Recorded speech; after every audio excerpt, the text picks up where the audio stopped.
السلام علیکم ورحمۃ اللہ وبرکاتہ۔ الحمد للہ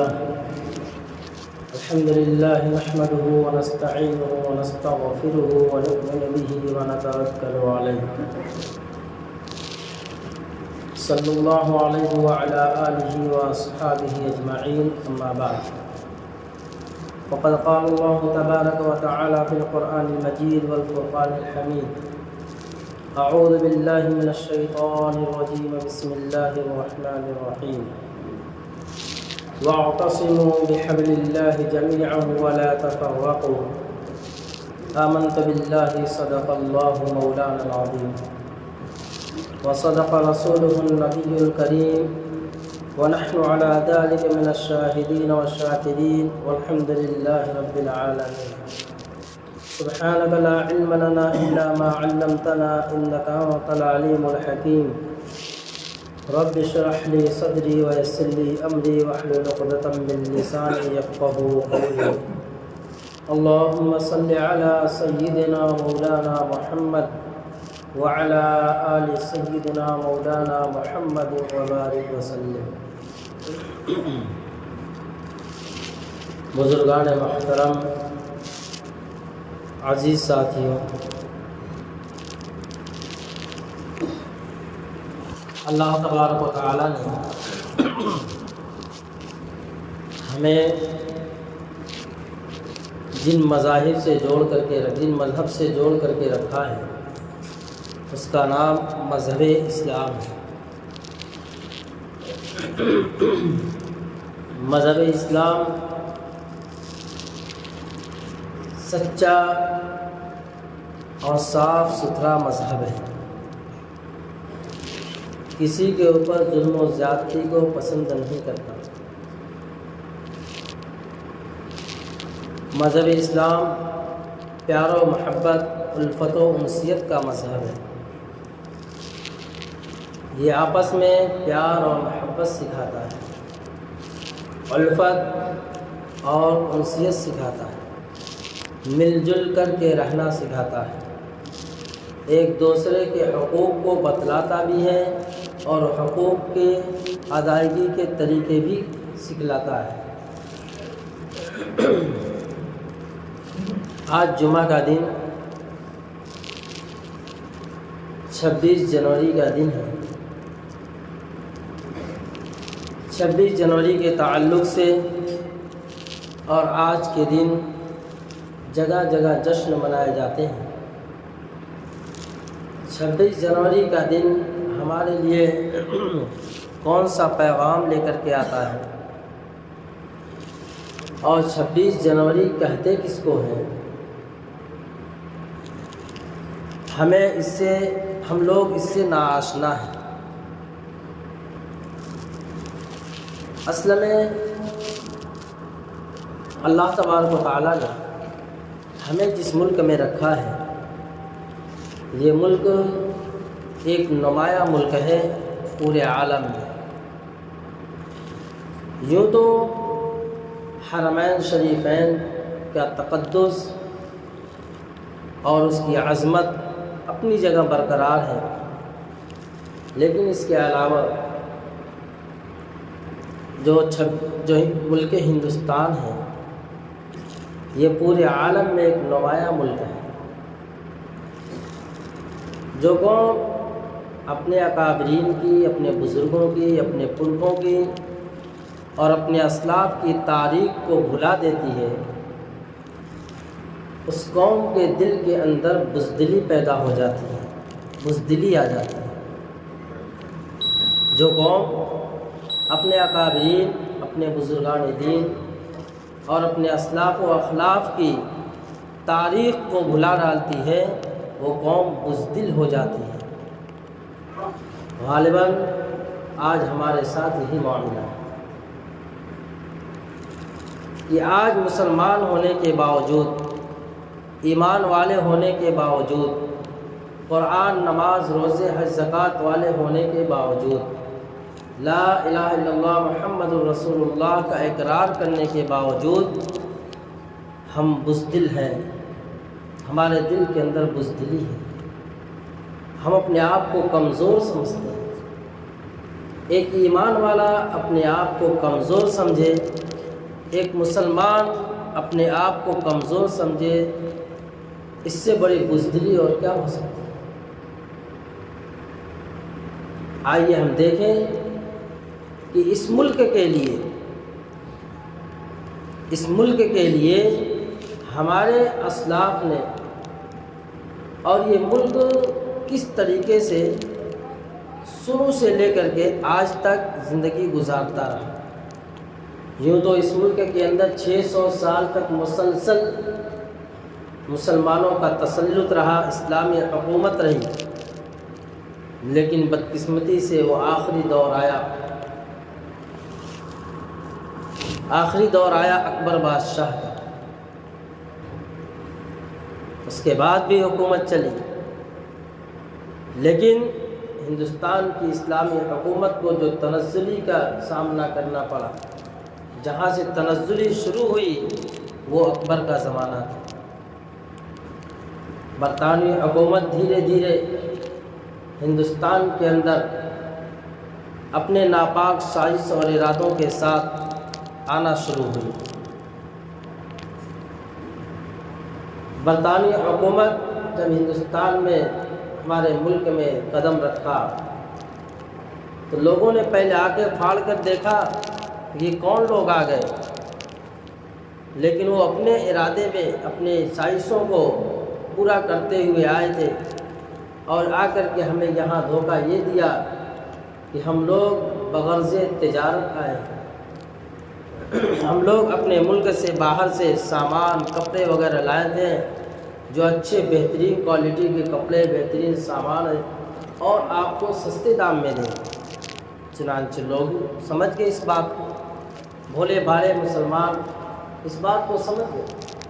اب وہ دھیرے دھیرے اتنا تسلط ہوا کہ برطانوی سامراج ہو گیا، برطانوی لوگوں نے اپنا اقتدار قائم کر لیا، عیسائیوں نے اپنا تسلط جما لیا، اور صرف تسلط نہیں جمایا بلکہ حکومت تو گئی، اب ہمارے ایمان اور اسلام کے لالے پڑ گئے۔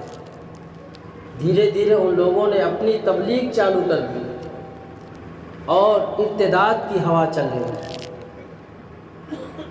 پورا گاؤں پورا شہر ارتداد کا شکار ہے، لوگ اسلام سے پھرنے لگے، تعلیمات کمزور ہو گئی، قرآن و احادیث کی تعلیمات کمزور پڑ گئی۔ بہرحال ایک زمانہ گزرا، یہاں تک کہ بادشاہ اکبر بھی ان کے نرغے میں آ گیا، وہ بھی ایمان کھو بیٹھا۔ مسلمانوں نے آنکھ کھولی، علماء اکرام کی آنکھ کھلی۔ ایک وقت آیا جو سن 1857 عیسوی کا وقت تھا۔ سب سے پہلے حضرت مولانا عبدالحق محدث دہلوی رحمۃ اللہ علیہ، جب برطانوی حکومت نے اپنا پورا تسلط جما لیا اور حالت یہ ہو گئی کہ اب مسلمانوں کا جینا محال ہو گیا۔ سب سے پہلے جو تحریک آزادی کا اعلان ہوا شاملی کے میدان سے، تو آپ کو معلوم ہے کہ سب سے پہلے قدم اٹھانے والے اور سب سے پہلے آزادی کی آواز لگانے والے لوگ کون تھے؟ وہ ہمارے علماء کرام تھے، جنہوں نے اپنی قربانیاں دے کر کے اس ملک ہندوستان کو برطانوی حکومت سے آزاد کرایا۔ یہ ہم نے اتنا بول دیا، آپ نے سن لیا، لیکن کیسی کیسی قربانیاں دی ہیں۔ علماء اکرام کو زندہ کڑھائی کے اندر کھولتے ہوئے تیل میں ڈال دیا جاتا ہے، زندہ ان کی کھالوں کو ادھیڑا گیا، اور زندہ ان کے خنزیر کی کھال میں سل کر کے ان کو آگ میں جلایا گیا۔ تاریخ شاہد ہے، کتابوں میں واقعات لکھے ہیں کہ دلی کی چاندنی چوک سے پشاور تک کوئی درخت ایسا نہیں تھا جن میں علماء کی گردنیں نہ لٹکائی گئیں. جب جا کر کے یہ ہندوستان ہمیں ملا ہے. پھر ایک وقت آیا مولانا حسین احمد مدنی رحمۃ اللہ علیہ، شیخ الہند رحمۃ اللہ علیہ، مولانا محمود حسن گنگوہی رحمۃ اللہ علیہ اور مولانا محمد علی جوہر رحمۃ اللہ علیہ. آج ہم سب لوگ جانتے ہیں کہ بمبئی میں محمد علی روڈ نام مشہور ہے. یہ وہی مولانا محمد علی جوہر ہیں جن کے جب یہ انگریزوں کے سامنے سینہ سپر ہو کر کے آئے، جس وقت پورے ہندوستان میں انگریزوں کا پاورفل تسلط تھا، مسلمان اپنے گھر سے چوکھٹ سے قدم نہیں نکال سکتا تھا، تنے تنہا مولانا محمد علی جوہر بمبئی کی سرزمین پہ آئے اور ان سے مقابلہ کیا. پوری عالم میں، پوری دنیا میں، پورے ورلڈ میں ان کی گرفتاری کا اعلان سنا دیا گیا. لیکن ان لوگوں نے، مولانا محمد علی جوہر نے اپنے آپ کو گھر میں نہیں بیٹھایا، کہا کہ پوری دنیا میں میرے گرفتاری کا وارنٹ ہے، لہٰذا اب میری بھلائی اس میں ہے، میں اللہ تبارک تعالیٰ کی پاک سرزمین مکہ مکرمہ چلا جاؤں. وہاں گئے اور وہاں جا کر کے ایک دینی ادارہ قائم کیا. مختصر تاریخ ان کی ہے. ویسا سہولتیہ جو آج مکہ مکرمہ میں ہے، مولانا محمد علی جوہر کی بنیاد ہے. پھر اس کے بعد یہ وہاں سے کوچ کر کے جب وہاں پتہ چلا کہ مولانا محمد علی جوہر مکہ مکرمہ میں ہے، لندن سے لیٹر آیا کہ اس شخص کو گرفتاری کا آرڈر ہے، جو اس وقت حجاز مقدس کا بادشاہ تھا. اس نے پولیس والوں کے حوالے کیا اور کہا کہ جاؤ دیکھو ڈھونڈو. چنانچہ ملے اور دکھایا لیٹر کہ آپ کو پولیس گرفتاری کا آرڈر ہے. انہوں نے کہا ٹھیک ہے، لیکن ابھی میں اللہ کے حرم میں ہوں. اگر تو قانون الہی یہ کہتا ہے، اس بات کی اجازت دیتا ہے کہ کسی مجرم کو اللہ کے حرم میں سے گرفتار کیا جائے تو بالکل گرفتار کر سکتے ہیں. سعودی حکومت نے فوراً اس کو لاجواب کر دیا اور کہا کہ ہم ان کو گرفتار نہیں کر سکتے. وقت ایسا آیا کہ پھر ان پوچھ کر کے لندن گئے اور وہاں کے ایک بڑے اقتدار پہ فائز ہوئے. اس کے بعد اللہ تبارک تعالیٰ نے پوری قربانیوں کے ساتھ آج اسی فلسطین کی سرزمین پہ مولانا محمد علی جوہر کی قبر موجود ہے. مسلمان علماء اکرام نے بڑی قربانیاں دی ہیں. ان قربانیوں کے بعد جنگ آزادی 1947 کا سامنا آیا اور انگریز کو گھٹنے ٹیکنے پر مجبور کر دیا گیا. علماء اکرام نے 70,000 علماء نے قربانیاں دی ہیں. 70,000 علماء نے، اور ایک جگہ لکھا ہے 7 لاکھ لوگوں نے قربانیاں دی ہیں. جب جا کر کے ہندوستان برطانوی سامراج سے ہمارے ہاتھ میں آیا. پھر بدقسمتی ایسی کہ ہم نے یہ سمجھا کہ ملک ہمارا ہے، یہاں جو لوگ رہ رہے ہیں ملک سب کا ہے، چاہے وہ اقتدار پہ بیٹھیں چاہے ہم اقتدار پہ بیٹھیں. لیکن ہمیں نہیں معلوم تھا کہ آگے چل کر کے پھر وہی فتنہ جنم لے گا کہ تم کو یہاں رہنے کا حق نہیں ہے، تمہاری مساجد تمہارے مدرسوں کی یہاں ضرورت نہیں ہے. دوستوں، 1857 کی جنگ آزادی کے بعد، جنگ کے بعد جب شکست ہوئی تو سب سے پہلے مولانا قاسم نانوتوی رحمۃ اللہ علیہ نے افراد کو تیار کرنے کے لیے دارالعلوم دیوبند کو قائم کیا. وہاں سے افراد تیار ہوئے، روحانی طاقتیں تیار ہوئیں، جنہوں نے اپنے آپ کو پوری ہمت و جرأت کے ساتھ مقابل میں آئے اور ہندوستان کو آزاد کرا کر کے چھوڑا. 1947 کا زمانہ آیا، ہندوستان سے انگریز چھوڑ کر کے بھاگنے پر مجبور ہوئے. یہی وہ دن تھا کہ 1947 میں ہندوستان آزاد ہوا. ٹھیک 2.5 مہینے کے بعد جب 26 جنوری کا دن آیا تو اس وقت قانون لاگو ہوا. 24 ستمبر کو قانون لکھا گیا، پاس ہوا، اور پھر 26 جنوری کا وہ دن ہے جس وقت ڈاکٹر امبیڈکر صاحب نے جو قانون تیار کیا تھا، جو لا تیار کیا تھا ہندوستان کے لیے، اس کو ایکسیپٹ کیا گیا، اس کو مانا گیا کہ ہاں ایسا ہی قانون ہندوستان میں ہونا چاہیے. اس وقت مہاتما گاندھی سے بھی لوگوں نے پوچھا آپ کی کیا رائے ہے؟ انہوں نے کہا کہ میں نے دنیا کے تمام لوگوں کے قانون کو، ان کے لا کو پڑھا ہے، لیکن مجھے دو شخصیت ایسی نظر آئی ہیں، میں چاہتا ہوں ہندوستان کا قانون، ہندوستان کا آئین ان کے بتائے ہوئے آئین کے مطابق ہو، اور وہ ہیں ابو بکر و عمر رضی اللہ تعالی عنہما۔ پھر ان کے لوگ مخالف ہوئے، پھر ان کے ساتھ کیا معاملہ ہوا، جو ہونا تھا وہ ہوا۔